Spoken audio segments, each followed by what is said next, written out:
ভারতরত্ন সর্দার বল্লভভাই প্যাটেলের ১৫০তম জন্মজয়ন্তী উপলক্ষে এক ভারত আত্মনির্ভর ভারতের লক্ষ্যে একত্রা যাত্রা বিজেপির।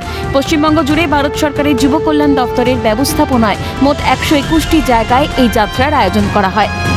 গৌরাঙ্গনগর থেকে কেষ্টপুর পর্যন্ত মিছিলের আয়োজন করা হয়। উপস্থিত ছিলেন বিজেপির রাজ্য সভাপতি শ্রমিক ভট্টাচার্য।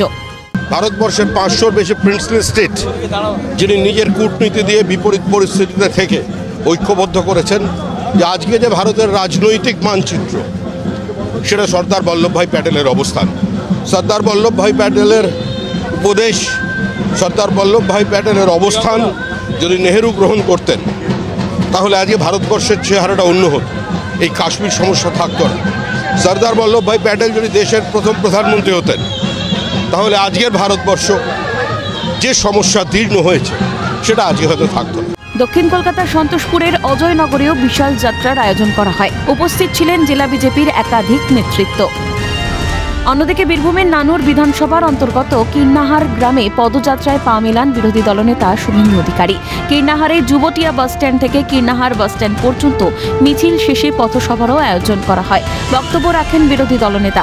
এদিকে কীর্ণাহার ২ নম্বর অঞ্চলে শুভেন্দু অধিকারী পৌঁছতেই জয় বাংলা স্লোগান দিতে থাকেন এলাকার তৃণমূল কর্মী সমর্থকরা।